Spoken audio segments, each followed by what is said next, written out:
sem bater com a cabeça na parede. Doutor Maia, que saudade, bom dia. Bom dia, Beatriz, tudo bem? Tudo bem. Fazia tempo já. É verdade. O tempo às vezes passa rápido e outras vezes não, né? Mas é muito bom de ouvir. Doutor Maia, Perfeito. a pergunta básica vai ser começar pela novela, porque eu sei que o senhor assistiu, eu também assisti, todo mundo aqui está falando. É só um começo aqui para a gente conversar, né? Sobre um tema tão atual. Queria saber como é que o senhor viu o último capítulo. Pelo que deu para ver, assim, parece que foi meio decepcionante, né?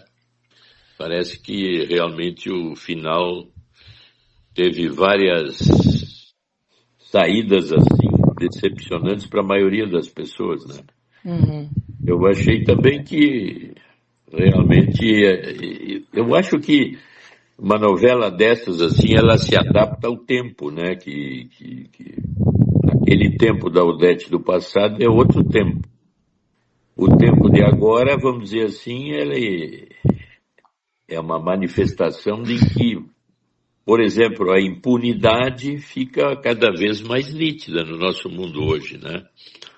As possibilidades, assim, de lidar com o poder, de ter as condições do poderoso, de ter várias saídas de eu não ter, assim, uma obrigação ético-moral de lidar com o que seria o correto, o certo, várias nuances possíveis de saída dessas linhas ético-morais, por causa do poder, por causa do dinheiro e por uma série de circunstâncias ligadas à chamada expertise de cada um, né?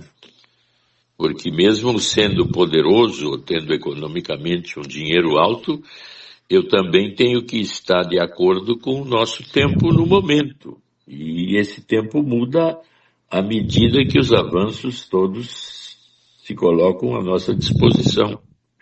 Então a gente sempre tem que levar em conta esse tipo de mudança no tempo que a gente vive. E eu acho que a novela, então, expressou razoavelmente o que é uma coisa hoje do nosso tempo, que é a decepção. Verdade. A maioria das pessoas tem, vamos dizer assim, N críticas ao status quo que estamos vivendo. Mas, paradoxalmente, eu estava vendo esses dias que o Banco da América, o Bank of America, né, disse que com os desenvolvimentos atuais e progressivos tecnologicamente, a nossa sociedade vai ficar muito mais rica que em qualquer outro tempo.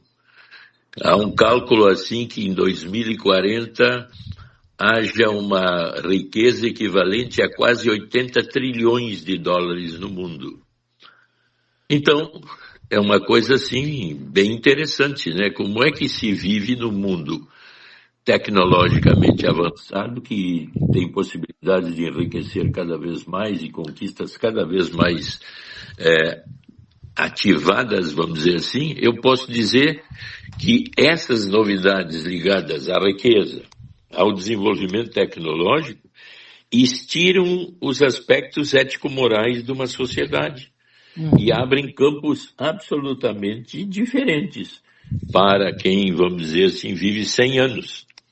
Ou se aproxima dos 100 anos de vida, porque realmente, né, até a gente sabe que hoje em dia a gente vê assim o efeito das gerações, uma geração assim que a gente sabe que agora nós estamos assim vivendo 3 gerações assim interligadas e a última é a Z.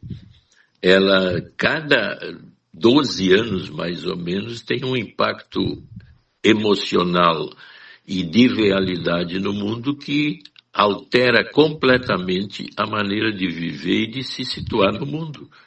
Coisa que, se eu voltar 200 anos atrás, 150, era muito estável esse tipo de coisa, principalmente pelos crescimentos tecnológicos e avançados em todas as áreas. Prova está que essa prospecção do Banco Mundial é de que nunca houve tanta riqueza no mundo. Não quer dizer com isso que haverá harmonia não haverá fome, não haverá uma série de coisas, guerras, que atualmente, vamos dizer assim, está se transformando no que a gente chama de guerra econômica, em função de que o ideal é brigar de uma forma não mortífera. Então tu vê que eu levantei N possibilidades de discussão em menos de 5 minutos.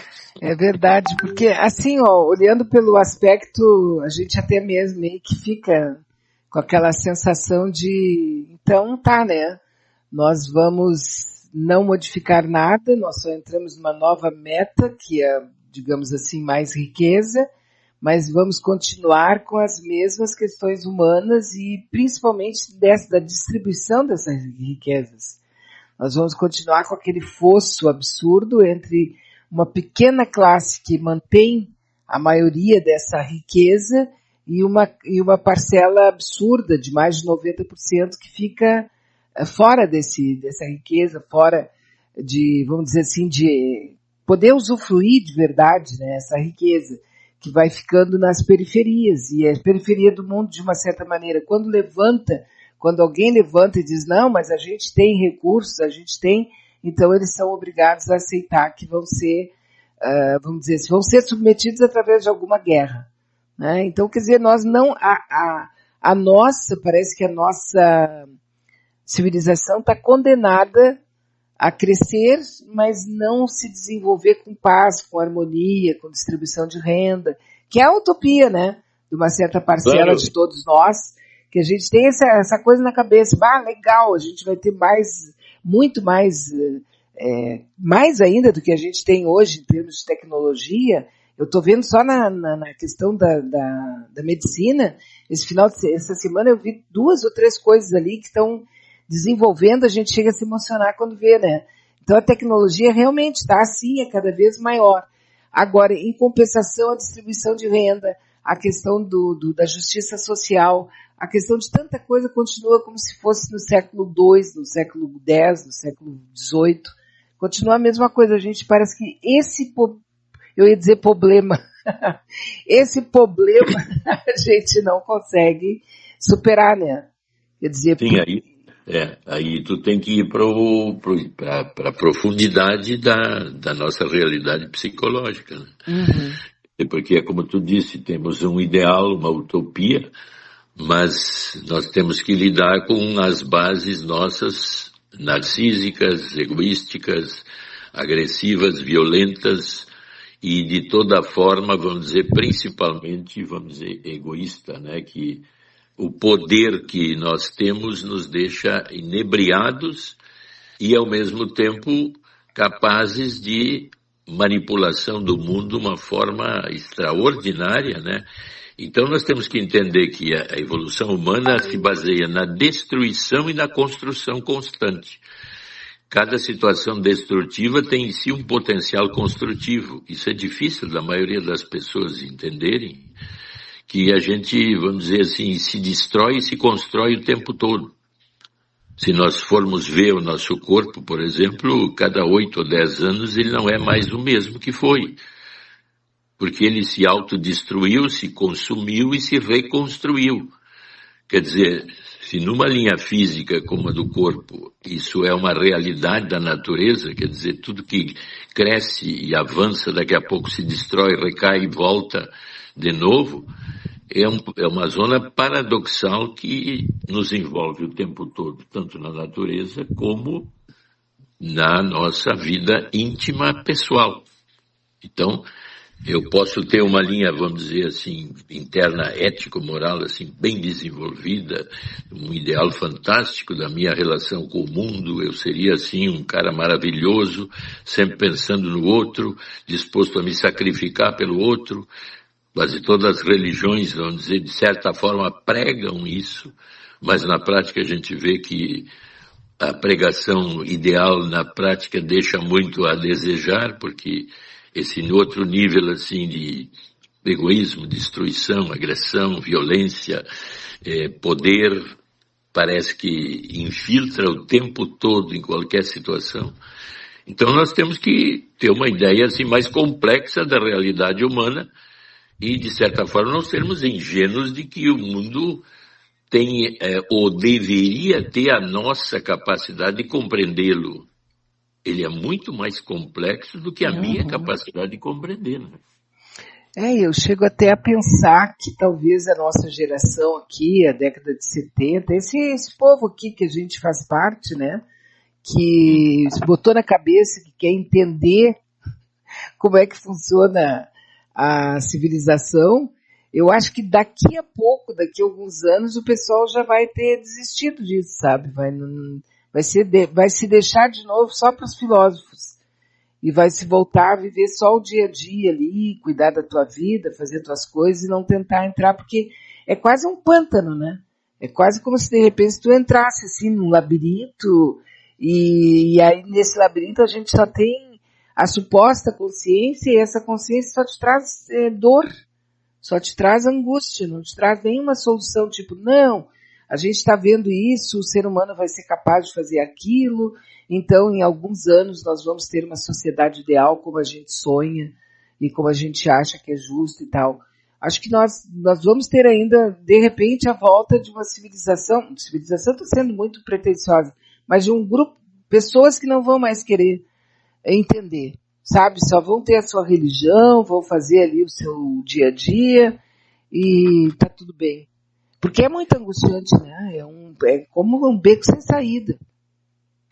Pois é, mas aí é que tá, tem outra coisa aí que tu falou que é interessante, que nós temos que ter capacidade de entender a dor, que a dor, na realidade, é a destruição do ideal, ou da ilusão, e é através da dor que a gente cresce, esse é outro paradoxo.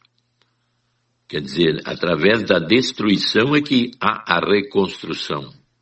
Então a dor que nos habita, a ansiedade, a angústia, a depressão, nessa visão, ela deveria ser vista como algo que está destruindo a nossa ilusão daquele momento, mas que me obrigaria ou deveria me levar a um conhecimento maior tanto de mim mesmo como do sentido de que a dor tem.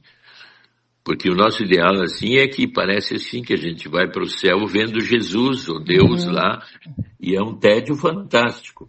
Parece que então a dor medida entre o que seria o ideal e a dor de chegar nesse ideal, parece que aí é que está uma das complexidades maiores de como eu cresço. Eu posso dizer que eu cresço a partir da dor, da angústia, da perda, da desilusão constante, da vontade de chegar em algum lugar. É que em alguns a decepção e a dor é tão grande, tão violenta, que macula ou fecha a capacidade de existir. Então eu desisto e vou embora. Vou morar sozinho, vou morar num canto qualquer, porque eu não conseguindo entender esse mundo complexo, eu fujo para um tugúrio, para um canto onde não haja nenhuma perturbação. Mas também é um caminho que é pessoal, né? Claro. Agora, doutor Maia, eu fiquei pensando agora aqui, assim, que tem muito a ver com a perspectiva, né?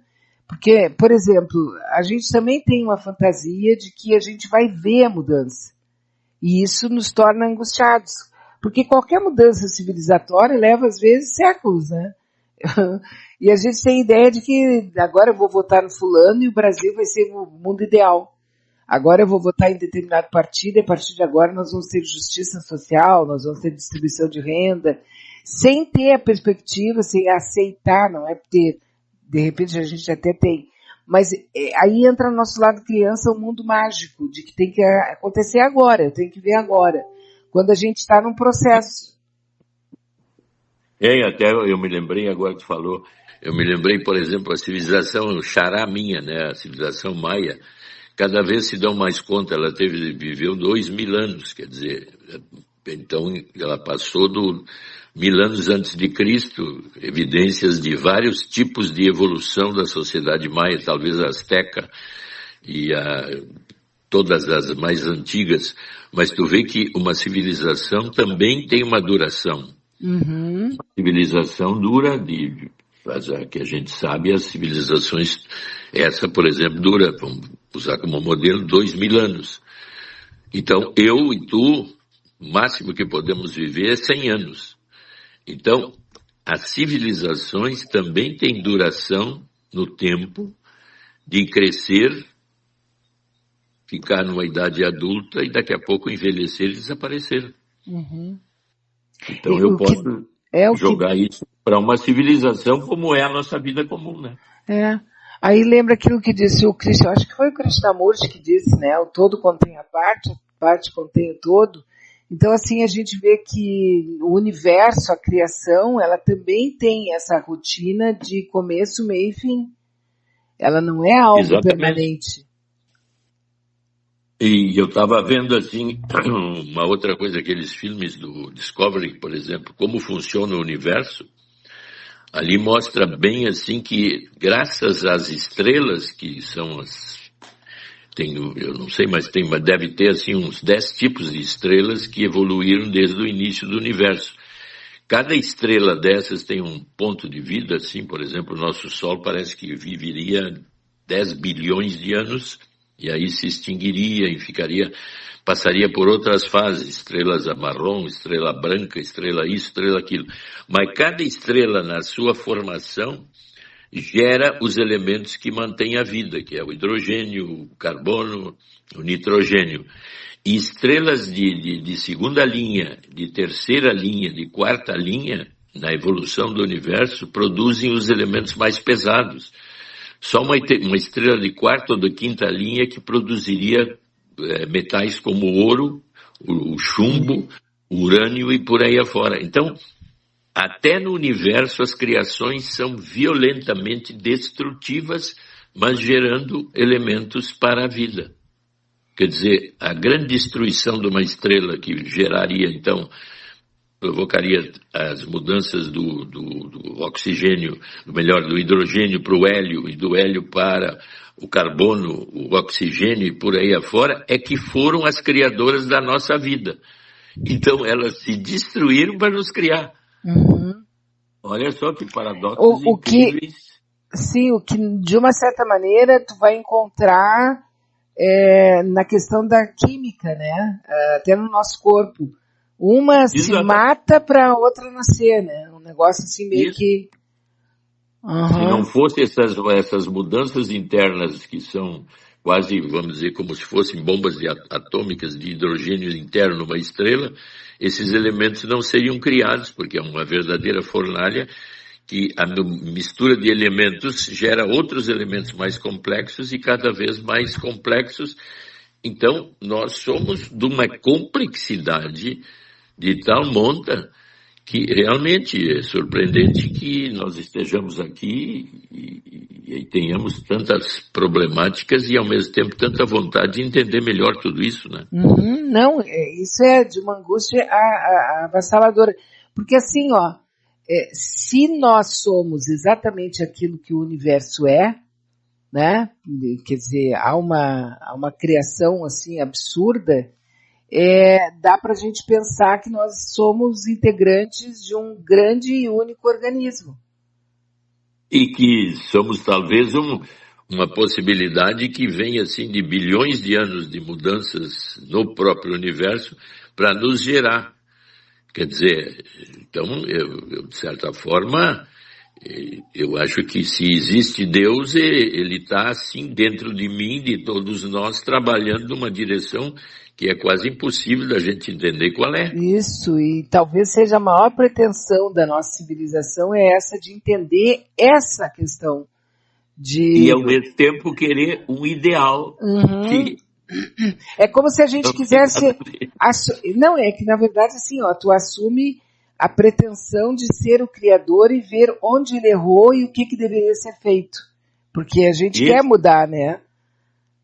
E a nossa decepção então fica assim, porque nós somos seres absolutamente ineptos, incapazes olha, eu vou sair daqui agora, Beatriz, e vou me encerrar no quarto, vou dormir, porque essa discussão aí tá muito chata. Não, e é chata mesmo, se a gente pensar bem, é porque é muita pretensão. Entendeu? Então é mais fácil eu falar sobre um Deus que te dá alguma coisa, que vai te favorecer alguma coisa, Porque daí tu recebe aquilo imediatamente, né? Tu tem essa ideia imediatamente, daí tu fica feliz, fica satisfeito, e aí tu fica melhor, então tu já começa a pensar como é que eu faço para agradar isso, como é que eu faço para aquilo. Então tu fica na mesma história de sempre. Analisar isso é quase um suicídio psicológico. Melhor não, né? Melhor não. Então o ideal é analisar assim de forma meio jocosa e brincalhona, dizendo, puxa, nós vivemos numa complexidade que em vez de nos deixar deprimidos e ansiosos, a gente fica brincando com essas realidades complexas e tende a descobrir ou se revelar com mais conhecimento possível para entender pelo menos um pouco dessa situação tão complicada que é a existência nossa, né? Vou colocar então para o senhor uma coisa que aconteceu essa semana. Hoje é sábado, acho que foi segunda, terça-feira, alguma coisa assim. Uma amiga nossa aqui contou que ela recebeu a informação de que o marido dela está com uma doença grave nos rins, que é uma coisa muito grave, e tipo assim, um tumor, tá? E disseram, ela entendeu que seria uma coisa que não tem muito o que fazer, tá certo?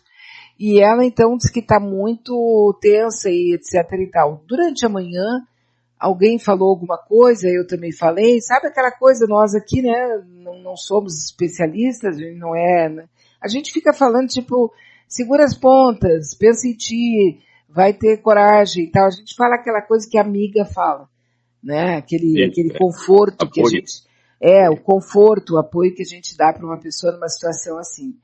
Mas aí alguém falou sobre ela prestar atenção nas emoções dela, né, naquele dia. Não me lembro muito bem, porque essa semana foi meio...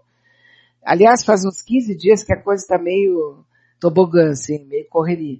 Mas aí de tarde, no dia seguinte de tarde, ela me chamou aqui no nosso WhatsApp, e eu custei para entender que era ela, porque ela entrou aqui meio de sopetão, assim, né? Me mandou uma série de coisas, assim, falou da questão da doença dele, daqui a pouco eu entendi que era ela. E ela falou uma coisa que eu guardei para falar com o senhor. Ela disse que alguém falou sobre ela prestar atenção nas emoções dela. E ela disse, Beatriz, eu nunca tinha feito esse movimento. Eu nem sei fazer. Eu não sei como fazer, mas eu percebi hoje, quando eu olhei para ele, que eu estava sentindo uma dor que não era uma dor assim conhecida minha. E eu comecei só a prestar atenção que dor era aquela. E aí depois eu dei um nome para a dor, era medo de ficar sozinha. Medo de ficar sozinha, essa é a minha grande dor. E eu agora não sei como lidar com isso. Agora, há pouco que ela entrou para me mandar bom dia, e ela disse, eu não sei como lidar com isso. Eu fiquei quieta, porque eu também não sei, né? Eu fiquei quieta porque essa eu acho que é a dor mais terrível de cada um de nós, né? O medo de morrer, é o medo de ficar sozinha, é o medo de ficar na rua, é o medo de ser assaltada, é só medo que a gente tem, né? Até medo de queimar o arroz, entendeu? Só para colocar o medo assim num patamar que não é de tragédia. A gente tem medo de tudo, a gente até no sonho, de repente, ter alguém te perseguindo, tu tá com medo. Então eu acho que a nossa maior tragédia é isso, assim, né? E como a gente não sabe lidar com isso, nem foi preparada para isso, ou nem foi, sei lá. Eu acho que esse assunto é um dos mais necessários, né? O medo no início da vida nos dá a condição de entender os perigos. Quer dizer, então o medo positivo é o medo que nos dá condições de saber o que é perigoso e o que é poderosamente, vamos dizer assim, ligado a nos destruir. Então, o medo nesse sentido, ele é muito importante. Agora, nesse nível assim de profundidade de emoções, isso aí que ela falou e que ela disse é um dos grandes, vamos dizer, eventos que a pessoa deveria se dar conta, porque eu falei antes, assim, na nossa discussão anterior, que cada um de nós busca, vamos dizer assim, uma zona ideal, um caminho ideal para que o mundo, na nossa visão pessoal e nosso conhecimento, seja maravilhosa para todos. Então, existe uma situação interna sempre de dor e de medo de que as coisas não aconteçam como a gente gostaria ou que deveria ser assim. Então, o medo nesse sentido, ele é decepcionante em relação à humanidade.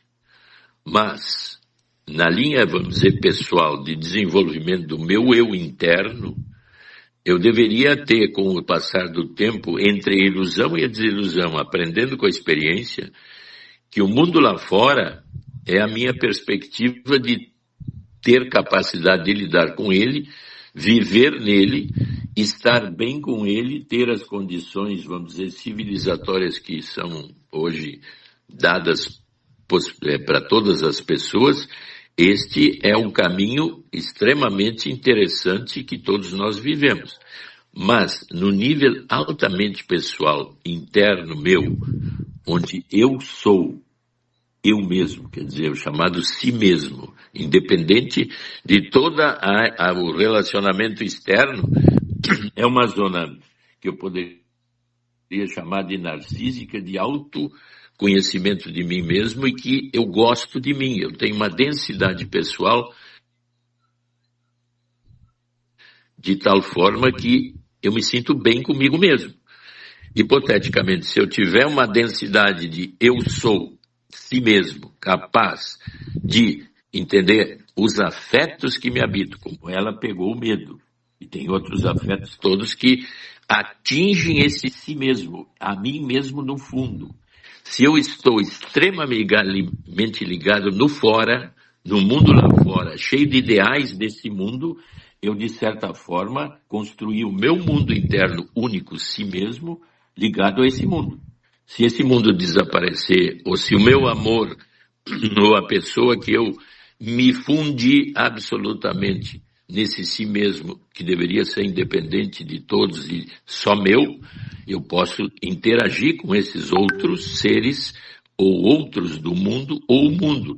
Mas eu deveria ter um si mesmo denso, capaz de entender que este mundo é de perdas constantes, aquilo que eu falei antes. Então eu estou sempre perdendo. Agora, se eu construir um lugar interno, onde eu sei que é assim, e que tenho uma noção, porque percebo meus afetos, olho para a minha dor e vejo que a minha dor está ligada a quê? A uma perda lá fora, mas eu, internamente, eu estou tão ligado àquela perda que quando a perda acontecer, eu vou desaparecer junto. Então, a construção desse lugar interno é uma das coisas mais importantes que alguém poderia fazer, visto nesse ângulo que eu estou colocando. Sim. E até admitindo que a maioria de nós não tem isso, né? Porque você estava falando isso agora tu falou tudo. Agora tu falou tudo. Todos nós estamos ancorados lá fora. É.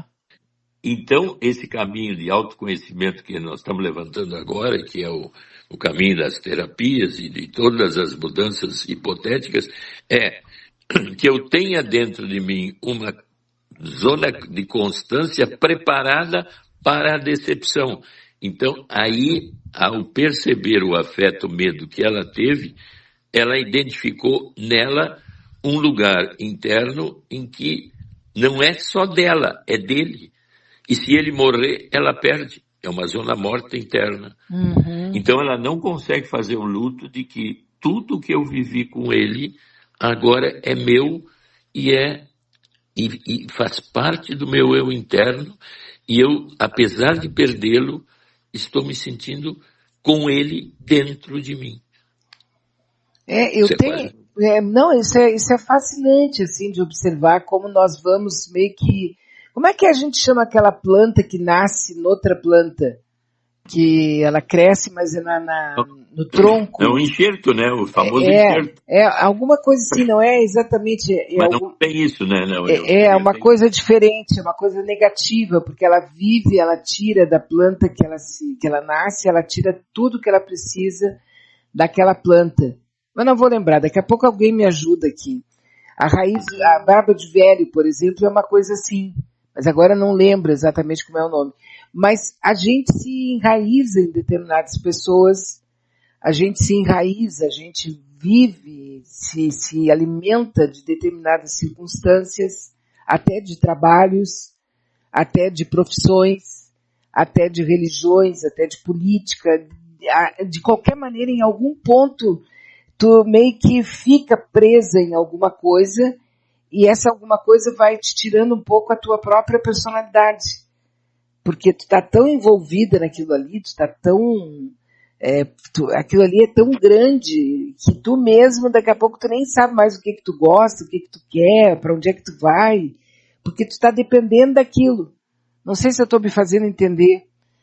Não é exatamente isso, porque tu... E tu faz isso, por exemplo, com pessoas, com a família, com os filhos. Nós não conseguimos ser seres assim individuais de uma maneira bem clara para a gente mesmo, não é para o outro. Não é para o outro, não é uma questão de aparecer para o outro. É tu mesmo, contigo mesmo, a saber o que tu está fazendo. Porque as pessoas às vezes estão fazendo isso porque os filhos precisam, estão fazendo isso porque a escola está exigindo, estão fazendo isso porque a família está precisando, e isso é bom. Isso é muito bom, a gente ter essa raiz, ter esse contato.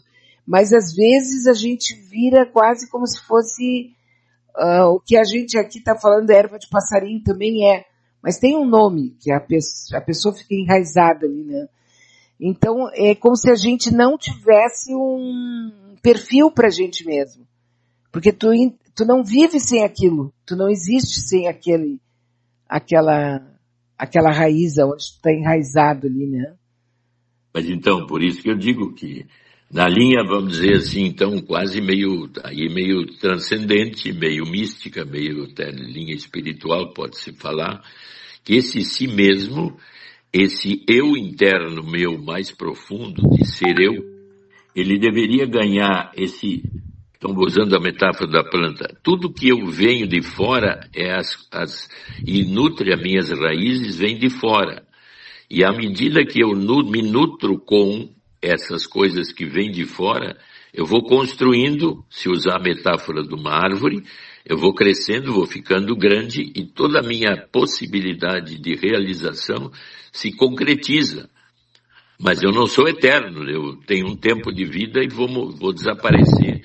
Mas durante o tempo de vida, essa capacidade que a gente chama então de luto, o luto é o chamado trabalho do negativo. Uhum. Toda perda me gera ansiedade, depressão, angústia, em todo tipo de afeto que não é positivo, mas baseado na densidade do luto, eu consigo, fazendo exatamente como a planta faz, tirando os nutrientes do solo e ganhando o poder de crescer cada vez mais. Quer dizer, eu nutro o meu centro interno, meu si mesmo, com as coisas positivas que aquele ambiente, aquelas pessoas e aquela vida me deu.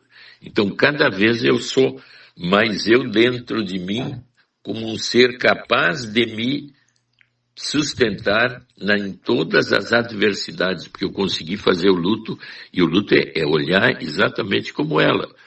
Eu descobri o medo de ficar sozinha. Uhum. Então, se eu ficar sozinha, eu não posso pegar o que foi bom dele e jogar para dentro de mim e tê-lo dentro de mim, mesmo ele desaparecendo e estiver morto, ele está vivo em mim e eu então peguei todos esses nutrientes e cresci internamente cada vez mais e não me decepcionei.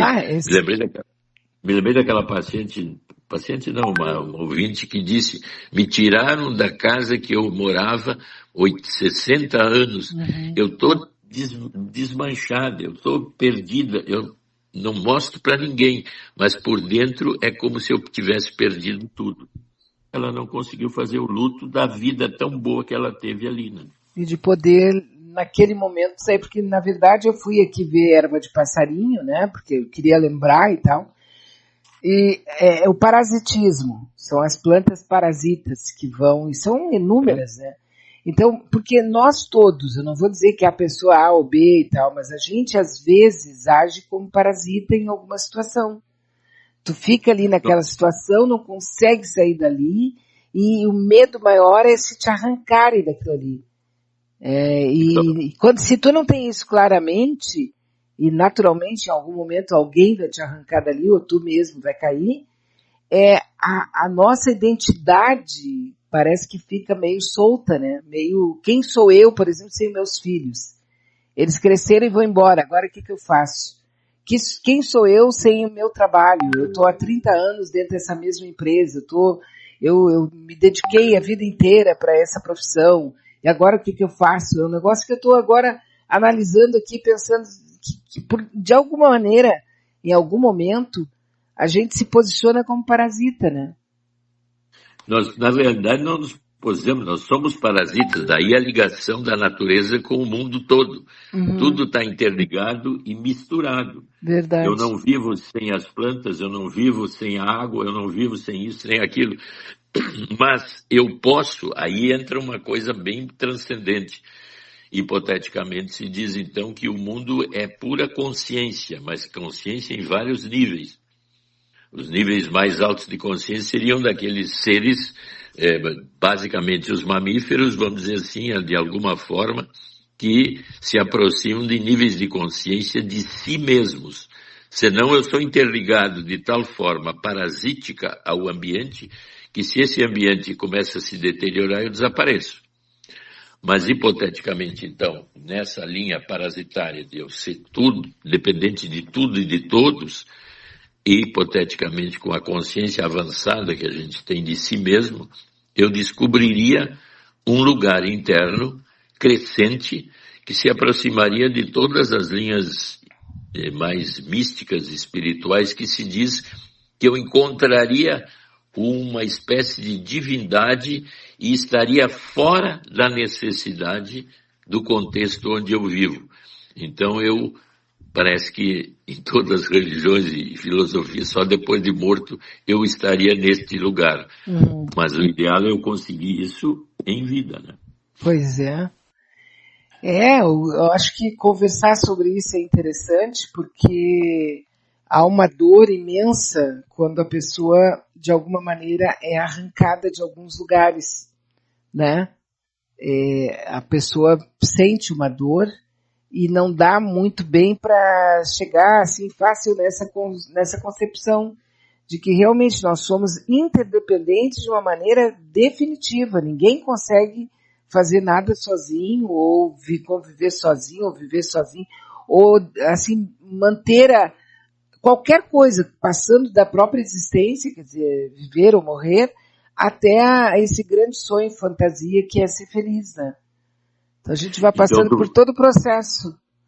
E nos aproximamos de uma outra sofisticação, assim, que quando nasço, eu não sou humano, eu sou humanizado pela mãe. Então nunca eu sou único, eu sou dois. Para ser eu preciso de outro. Para me construir, eu preciso de outro. É a mãe que nos constrói. E a mãe, dentro dela, foi construída também na produção de mim através do pai. Então, por isso que é usado muito na psicologia de mais profundidade, do complexo de Édipo, do triângulo, né? Pai, mãe e filho. E aí gera-se uma complexidade enorme dentro da psicologia, da psicanálise e tudo mais. Mas eu não existo sem o outro. Eu fui criado por outro. Eu fui humanizado e criado por alguém. E esse alguém teria uma responsabilidade enorme de me dar todas as condições iniciais até eu fundar eu mesmo. Então daí a importância da mãe como aquela que seria a mãe boa e a mãe má ao mesmo tempo. Porque para mim ser eu não posso ficar grudado na mãe. Eu tenho que ter a mãe dentro de mim, eu tenho que criar ela dentro de mim. Quer dizer, o outro me cria, e então eu sou constantemente dependente do outro e, de certa forma, sou parasita do mundo e do outro. Mas com a possibilidade de criar um eu interno, um si mesmo, olha o paradoxo, independente do outro.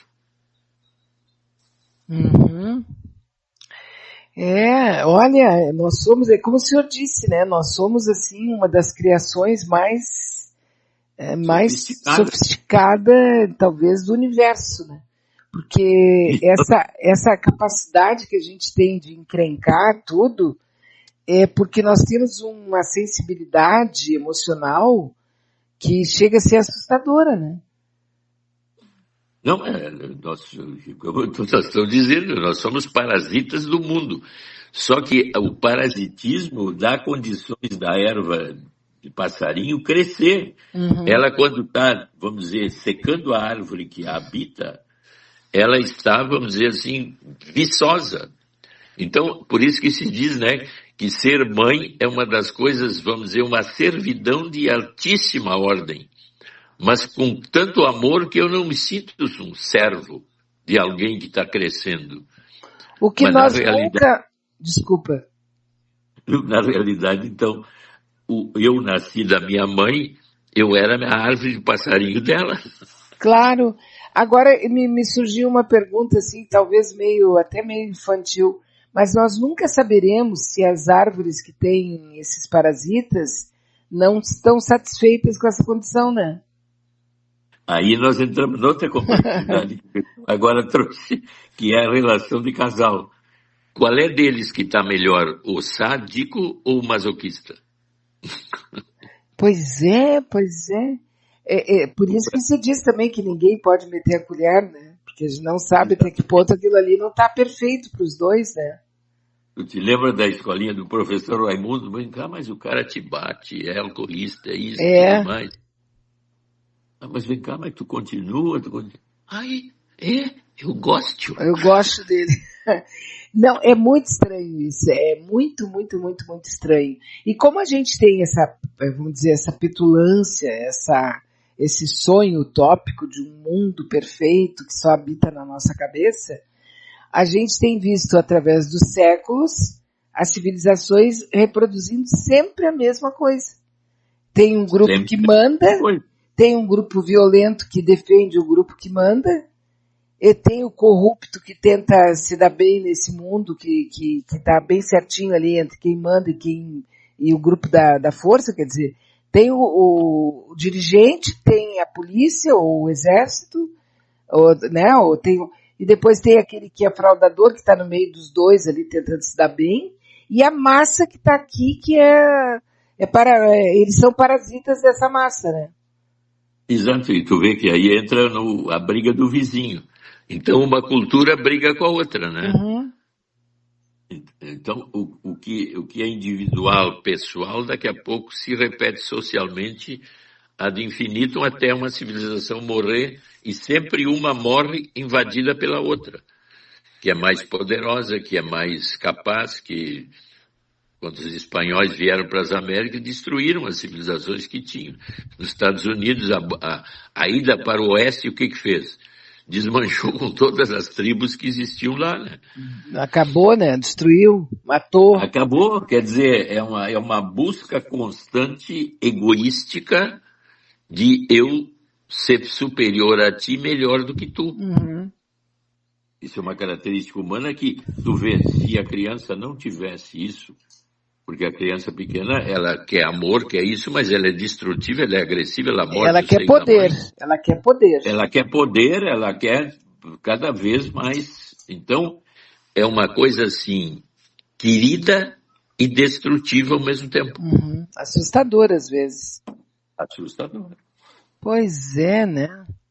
É o nosso grande problema, assim, quando a gente olha e não vê, não entende, assim, a relação, né, das pessoas, a relação dos filhos, tudo aquilo que a gente vai vivendo no dia a dia, né? Mas eu vi um material essa semana com um nome que estaria sendo visto, um terceiro tipo, quarto tipo, não sei, porque existem pessoas que são introvertidas e pessoas que são extrovertidas, certo? Uhum. Então, agora parece que estão falando de um tal de outrovertido, que seria um ponto de equilíbrio entre os dois, que seria aquela pessoa assim, que consegue, o que eu acho meio infantil, mas que consegue transitar com naturalidade. É uma pessoa que às vezes ela é extrovertida, às vezes ela é introvertida. Se ela precisar socializar, ela socializa. Se ela achar que ela deve ficar na dela, ficar quieta, ela também fica. E isso não incomoda ela. Ela nem se incomoda de ser uma coisa nem outra. Então ela ficaria nesse meio, assim.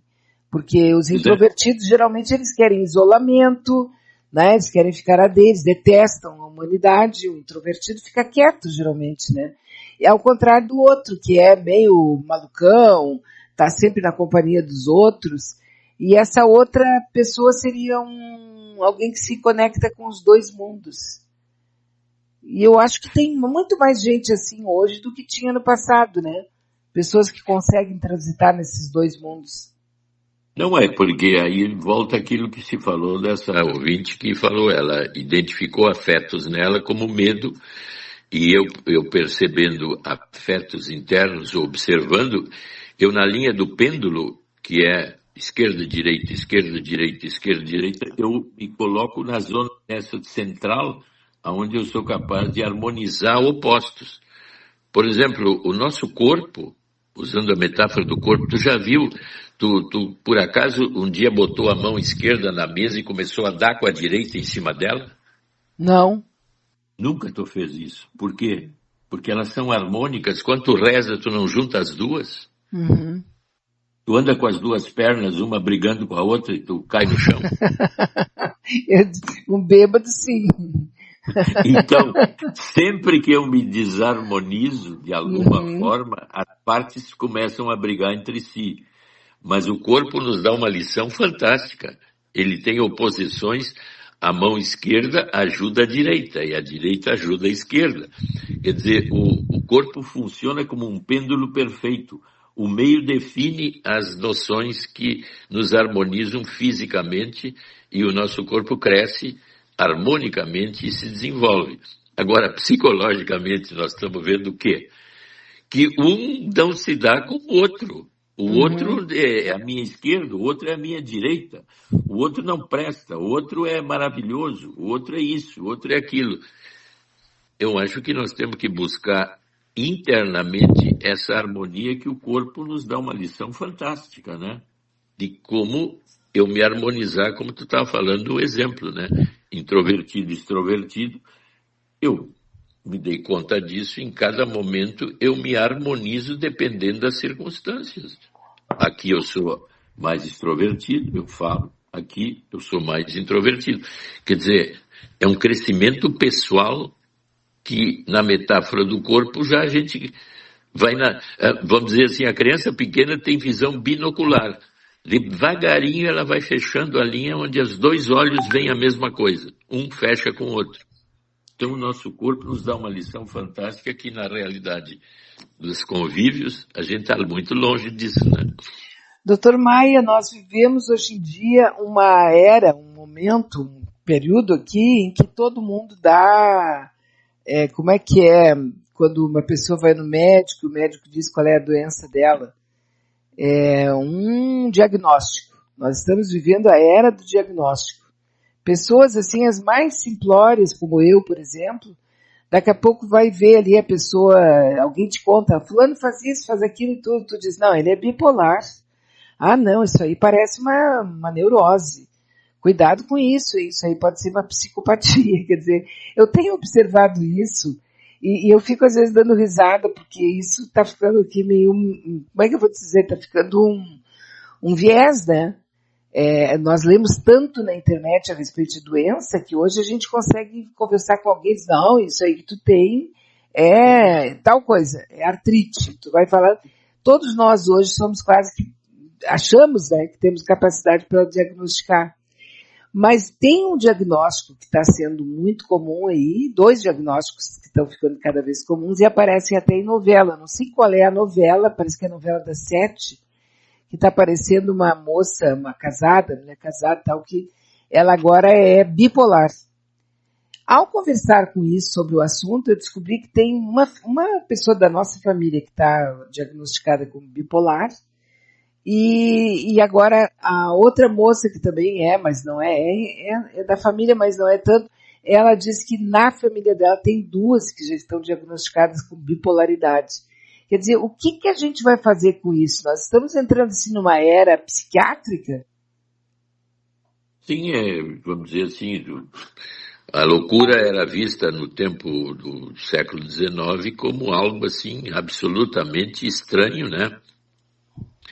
E que as pessoas aí não eram normais e submetidas àqueles tratamentos e isolamentos, né? Assim, tipo doenças que não têm cura, como a lepra, por exemplo, iam para os leprosários e ficavam lá isolados a vida inteira.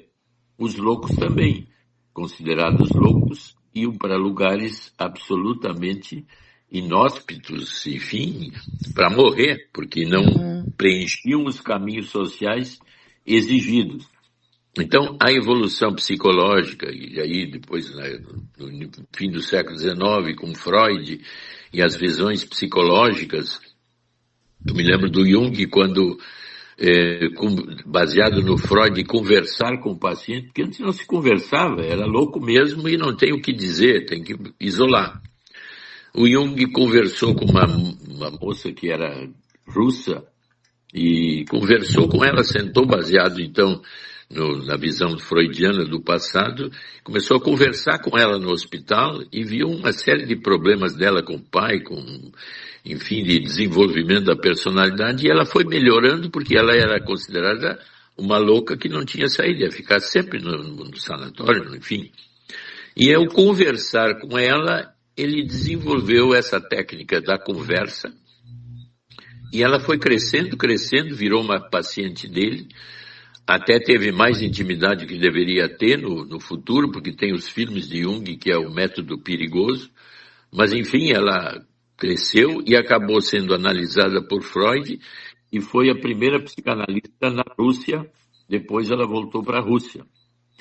Então, gradativamente, eu comecei a notar que os distúrbios psicológicos, que seriam então, esse que nós estamos falando, extrovertido, introvertido, bipolar, no diagnóstico psiquiátrico, são alterações de personalidade que têm a ver talvez com um nível genético e com um nível esse que nós estamos falando de interações sociais e desenvolvimento da personalidade no tempo de criança, com a mãe, com o pai, que criam situações identificatórias traumáticas que vão aparecer como as doenças mentais, que hoje a gente chama de neurose, psicose, os borderline, e dentro do diagnóstico psiquiátrico tem uma gama enorme de diagnósticos hoje, que são, a maioria deles hoje, tratados com medicação ligada a problemas de ordem psicológica. Então tu vê que essa é uma outra complexidade que vem vindo, crescendo, e cada vez eu desenvolvendo mais a mim mesmo. Por isso que eu digo que essa visão da nossa ouvinte de descobrir um afeto ligado ao medo nela por perda, nas terapias eu vou entender esses medos e essas angústias que me habitam através do que se chama tratamento psicoterápico. Então, eu sou capaz de lidar com esses afetos e entendê-los em relação a mim e ao outro e aumentar minha capacidade de lidar com as ilusões e desilusões, que esse é o caminho que cada vez se descortina mais hoje. Então, eu começo a entender essa complexidade que me habita. Então, as internações hoje estão cada vez menores, a não ser em casos bem graves, mas que todos eles, por serem graves, seguiram esse mesmo caminho que nós estamos falando resumidamente. Uhum.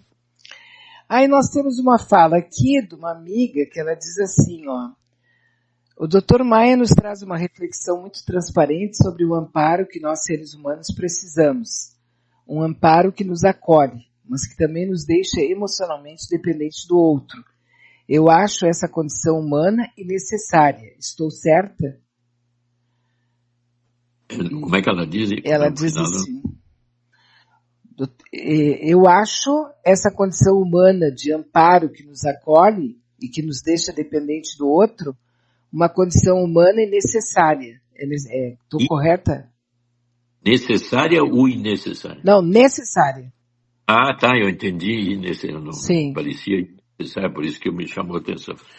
Não, ela entendeu bem o que eu quis dizer. Eu sem o outro não sou ninguém. Nós somos uns seres coletivos. Mas não quer dizer que porque eu sou um ser coletivo, eu não crio uma possibilidade crescente, nova, de uma identificação comigo mesmo transcendente que em todos os tipos de religião é colocado como algo fora do comum dentro de mim, que é uma busca idealizada por quase todas as religiões. Então, eu busco algo que é uma interação comigo mesmo que transcende a duplicidade da necessidade do outro. Hipoteticamente, nós estamos num novo ponto.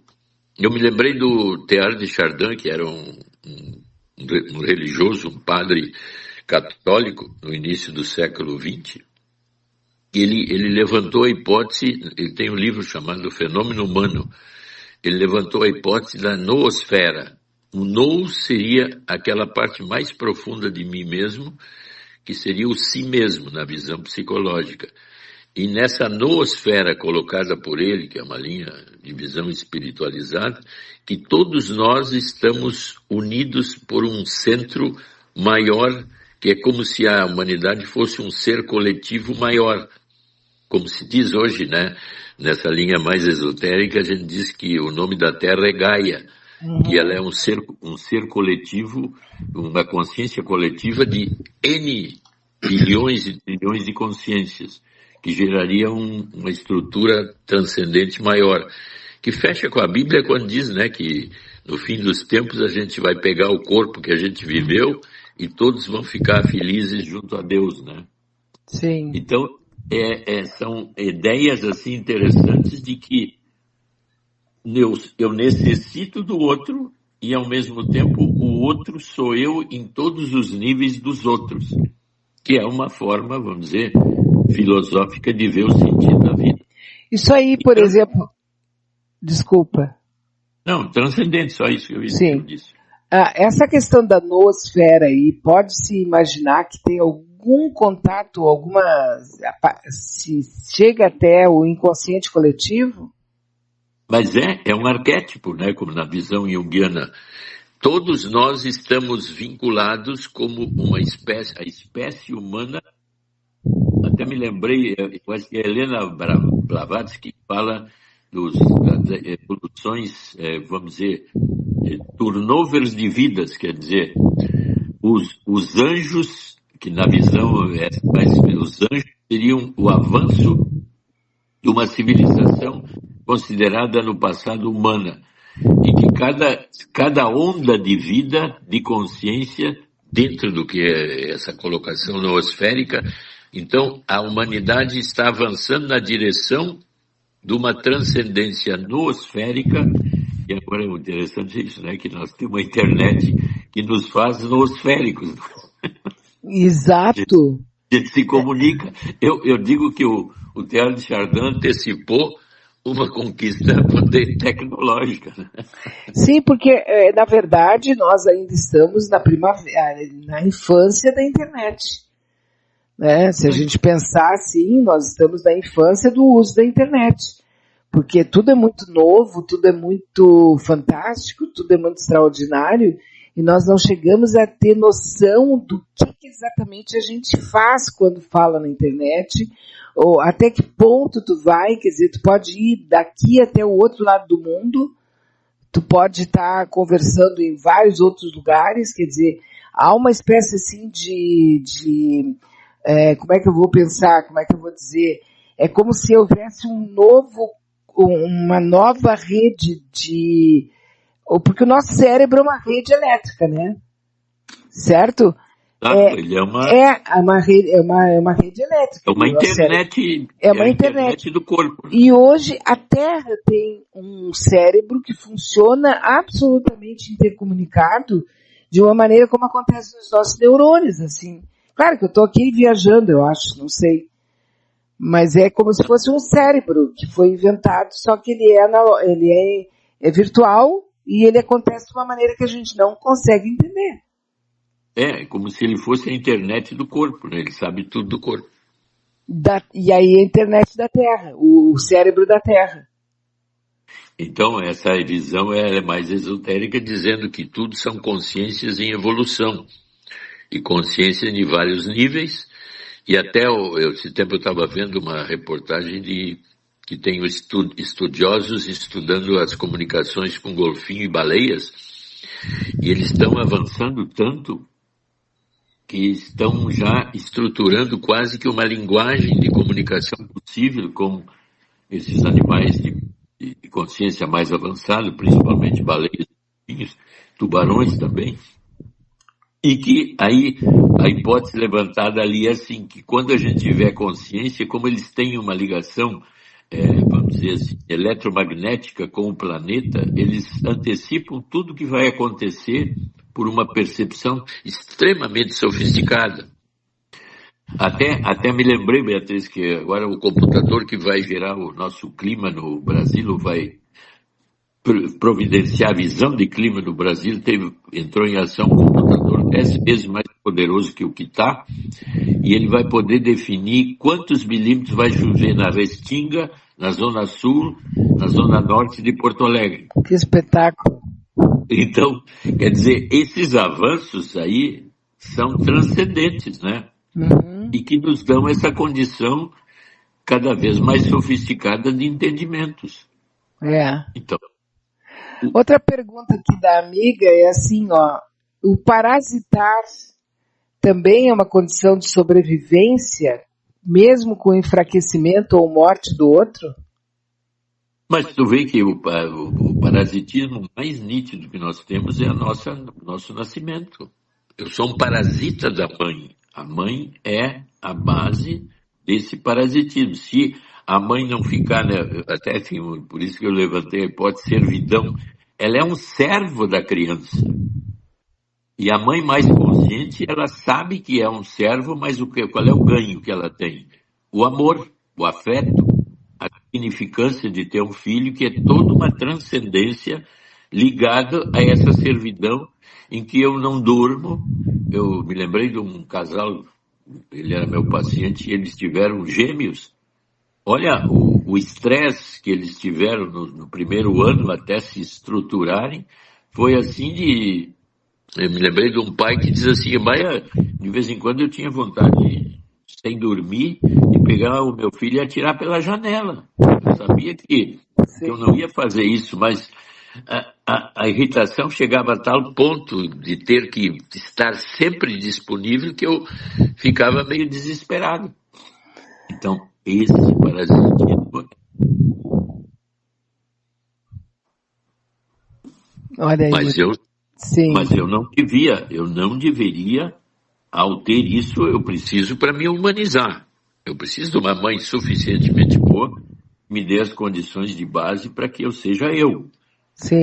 Essa estrutura depois vai crescer socialmente. Então, eu continuo meio parasitário da sociedade. Como? Eu tenho que aprender a lidar com ela, eu tenho que aprender as regras dela. Tudo depende da sociedade para mim. E aí então vem as nossas queixas sempre, né? A sociedade não vê a necessidade da maioria das pessoas, ou de uma grande parte, porque não é servil como é a mãe. O Estado deveria ser uma mãe, um pai de todo mundo. Isso, essa é a ideia básica. Mas aí que tá. Mas um dia eu tenho que ser adulto. Então, por que é tão difícil, né? Tem mães que não são mães, né? Tá, tem que estar cada vez maior o número.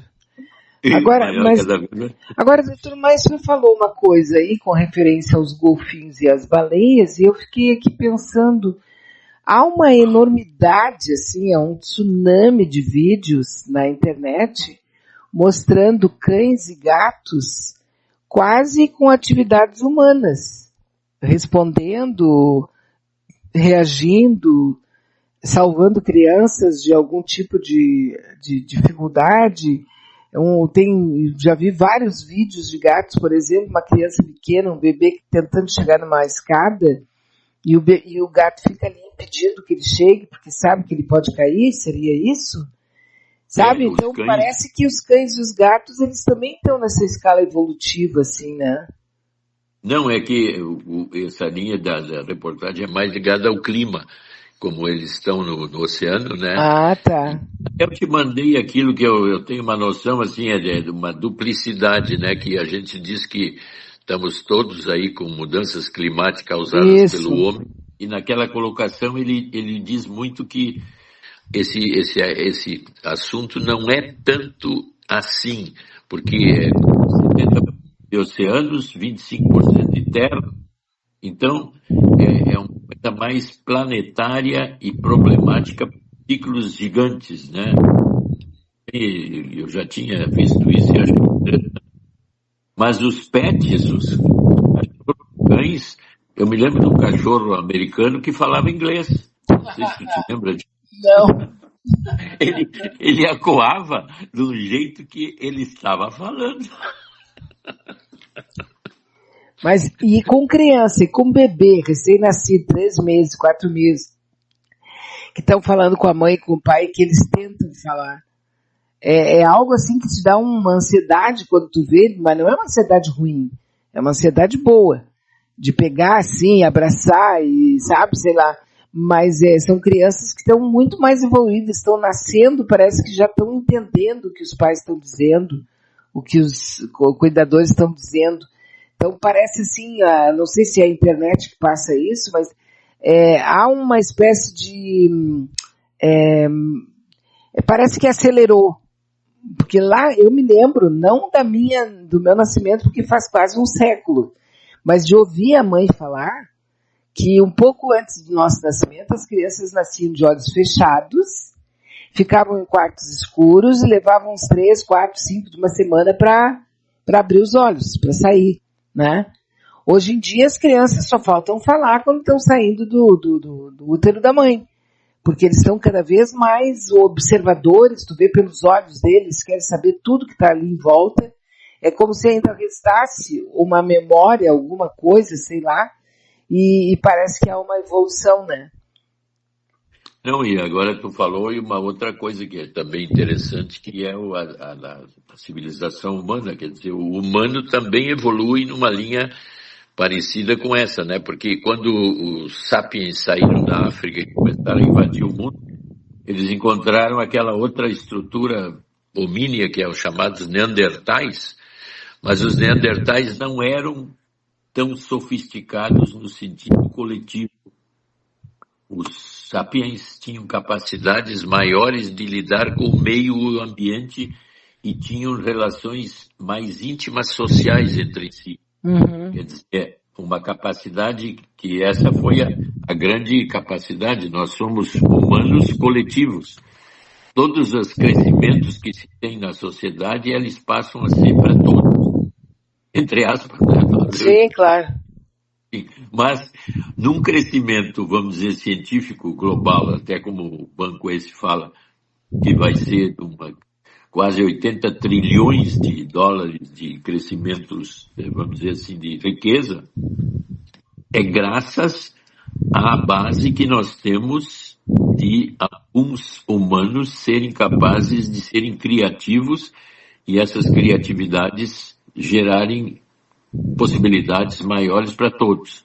Uhum. E deveriam ser divididas para todos. Esse seria o ideal. Claro. Mas nós estamos crescendo assim, né? Não, porque veja bem, assim, eu estou falando que a criança quase fala e tal, mas hoje uma criança, quando tu entrega para ela, o que é um erro, entregar para uma criança, um bebê, um celular ou então algum outro equipamento como esse que a gente está usando agora, a criança, logo em seguida, ela já começa a ver qual é a lógica daquilo ali e ela começa a usar.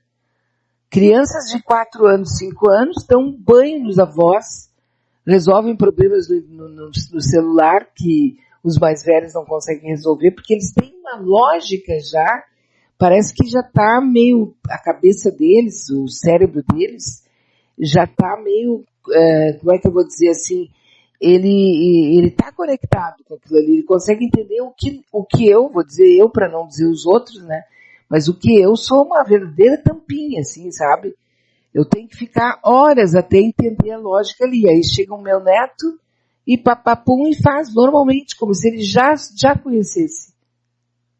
Pois é, mas isso também pode estar ligado a uma outra explicação, assim, que as tecnologias avançadas e E tu vê que a criança pequena, até tu botando na internet, tu tem uma colocação assim, da idade que se abre as inteligências. Então tem idades que abrem a inteligência linguística, a inteligência mecânica, a inteligência afetiva, a inteligência musical, a inteligência matemática e por aí. Sim. Faz na criança que se tu abre campo de ensinamento, ela cresce rapidamente porque há um potencial de aprendizado enorme. Então tu imagina, bota uma criança há 150 anos, nascida numa fazenda, o que teria de novidades maiores que ela poderia se estruturar? Quase nada.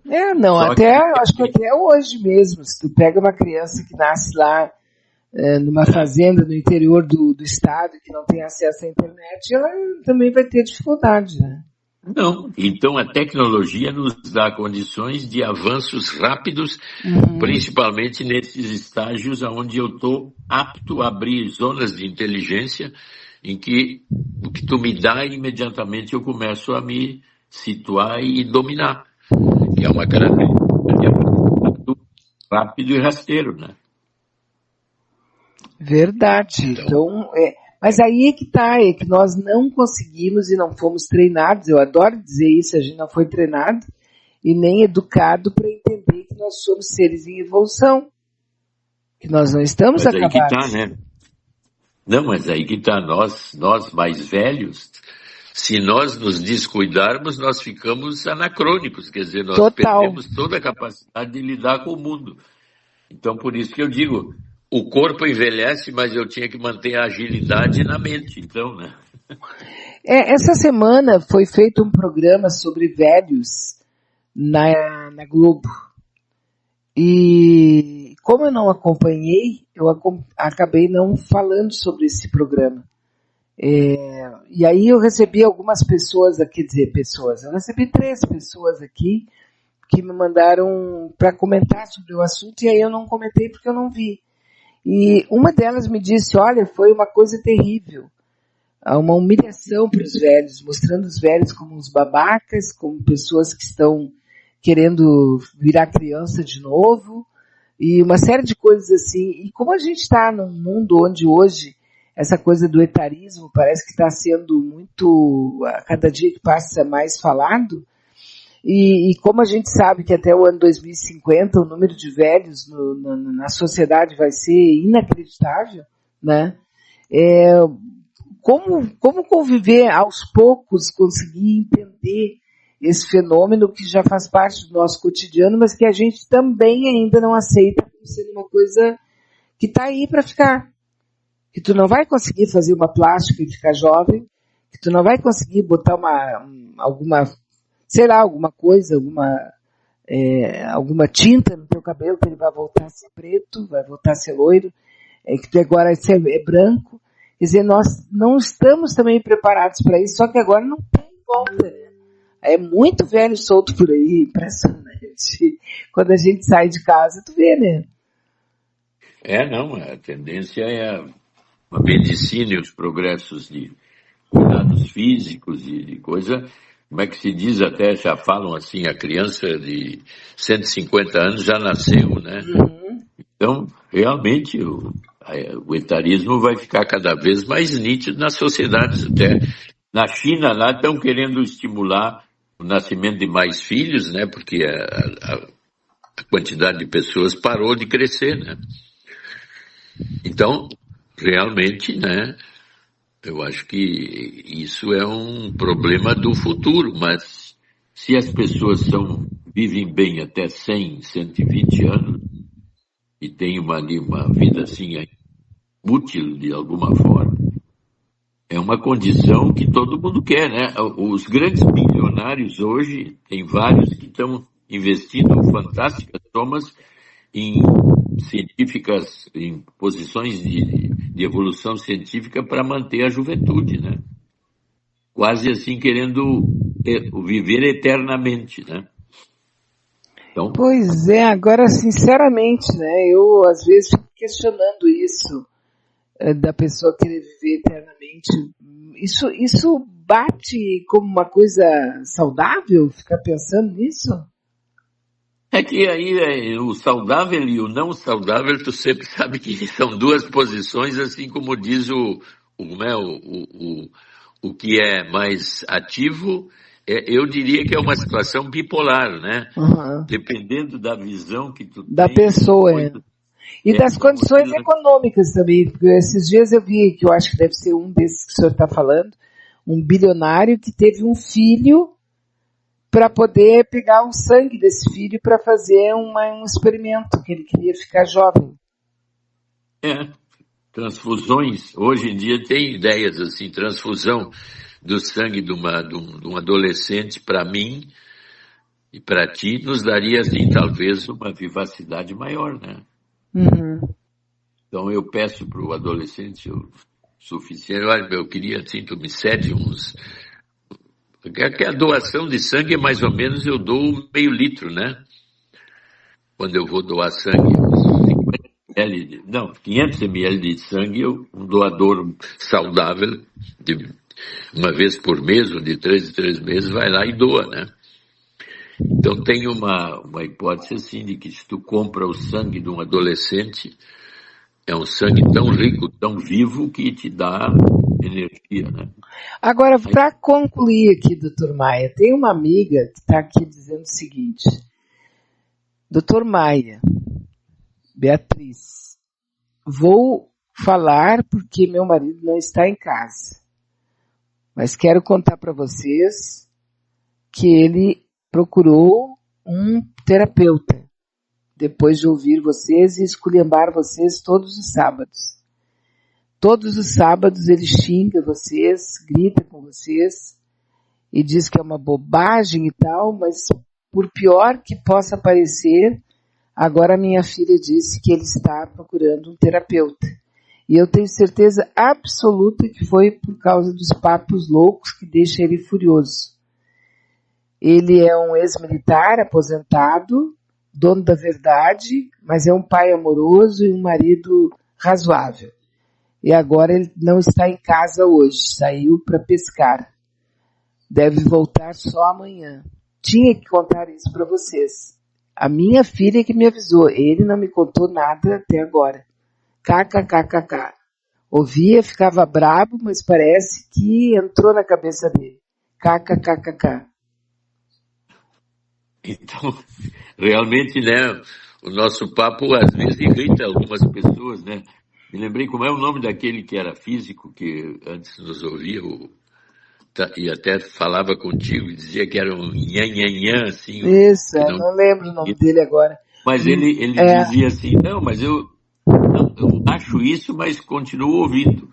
Sim. Então, de certa forma, a gente gera um certo interesse, e nesse caso aí, quer dizer, ele foi pesquisar se realmente o que a gente está falando tem alguma eficiência ou sentido. Mas sabe que todo mundo tem um momento da chave, né? Uma palavra, às vezes, é chave na virar a cabeça da pessoa, né? Em algum momento, provavelmente o senhor falou alguma coisa que engajou nele. Porque quem de nós não questiona os nossos fracassos, os nossos sucessos? Sucesso, geralmente, a gente não questiona, né? Mas a gente só comemora. Mas o fracasso, tu pode ser a pessoa mais cabeça. Uma hora tu para pensar onde foi que eu errei, como é que eu poderia ter feito diferente, por que não entenderam o que eu queria fazer, né? A gente acaba pensando. Então, de repente, acontece de uma pessoa ter um momento da chave ali. Isso, porque a gente faz uma discussão aberta, levantando hipóteses as mais variadas, que podem servir ou não servir, mas que abrem campos para pensar, quer dizer, se eu começo a pensar, e como essa paciente aí, esse ouvinte que nos ouviu e disse assim, poxa, eu pela primeira vez observei um afeto em mim e quis observar porque isso é uma transcendência, assim, porque a gente diz assim que tem uma metacognição, quer dizer, metacognição seria eu olhar para aquilo que eu estou fazendo, meta significa pular acima, ficar olhando como um drone o que está acontecendo. O drone está distante, vendo tudo o que está acontecendo sem interferir. A metacognição é exatamente o que ela disse. Eu observei a mim de uma distância interna dentro de mim, que é uma coisa hipotética, eu consegui identificar o medo da perda por estar dentro de mim, em outro lugar interno. Olha, isso é um avanço fantástico de autoconhecimento. Então, ela conseguiu o que a gente chama metacognição. Sim. Quer dizer, eu saltei dentro de mim para um lugar meditativo onde eu vi o medo como afeto central. Mas veja a sofisticação dela, que ela estava olhando para ele, porque 90% do tempo a gente está olhando para o outro. E aí a gente está vendo o erro do outro, a gente critica o que o outro diz, o que o outro faz, porque a gente acha que poderia fazer assim, poderia ser diferente, se eu fosse ele, eu fazia não sei o quê. Nós estamos sempre, o nosso olhar, dificilmente ele está para dentro, ele está sempre para fora. Sim, então, olha bem, aí agora a gente pode aprimorar a situação parasítica. O outro me parasitou tanto que eu não sou eu sou ele. E se ele desaparece, eu deixo de ser. Também. Olha, mais uma vez, como nós nos tornamos muitas vezes parte de um grupo, parte de alguma seita, parte de alguma instituição, parte de alguma crença, né? Nós vamos nos parasitando naquilo ali. Exatamente, tu aprimorou a visão agora, quer dizer, eu não sou mais eu sou as minhas crenças e os outros em mim. Onde estou? Uhum. E até pode parar, pode passar essa parasitação dentro de uma situação de violência doméstica, né? Que a mulher, por exemplo, o homem não consegue sair. Não, aí entra aquilo que olha o paradoxo do parasitismo, é o sadismo e o masoquismo. Uhum. Eu adoro dominar o outro e ela ficar ou ele ficar dominado por mim. Eu sou o dono do outro. Ai, eu adoro ficar assim, sendo o outro. Eu sou a síndrome de Estocolmo. Eu me apaixonei pelo meu sequestrador. Uhum. Olha. Mas para concluir, doutor Maia, na verdade, na novela Vale Tudo, eles mostraram parte da realidade, sim, diz aqui a Denise. Ela diz que o fato de o Marco Aurélio e a esposa dele terem ficado em casa com tornozeleira é exatamente o que está acontecendo com o Collor, está acontecendo com o Bolsonaro, que está acontecendo com diversos infratores que são pegos por corrupção de altíssimo nível, mas que acabam pagando um valor X ali de multa, botam a tornozeleira e vão para suas mansões. Exato, é isso que nós falamos no início, que ela espelhou hoje a nossa realidade. E parece que essa novela que vai entrar, As Três Graças, vai espelhar melhor toda essa trama que nos habita o tempo todo no aqui e agora. Isso se por acaso a indústria farmacêutica não cortar as asinhas da Globo rapidinho. Não é verdade? Mas aí que tá, é exatamente o que tu está dizendo, né? Aliás, agora para terminar, quem sabe a gente toma um conhaquezinho com metanol. Com metanol. Eu vou preferir um stencil, vou preferir um tensil, porque ultimamente eu só penso a minha pressão está muito alta, então agora eu só penso em tensil, só penso em captopril, só penso, eu tô noutra fase, né? Mas que horror então, isso, né? Mas que horror tudo isso. Tudo à nossa volta tem risco de estar envenenado, né? Tudo tem risco, doutor Maia. Olha, nós vivemos, olha, a era sabe, do agente secreto, né? Tu nunca sabe como é que agora eu então vamos procurar fazer um exame para ver se nós não temos tênias ou parasitas. Muito provavelmente. Prestar bem atenção, né? Até ver. Presta atenção. Naquela hora não. Tu presta atenção. Uma coisa é certa, doutor Maia.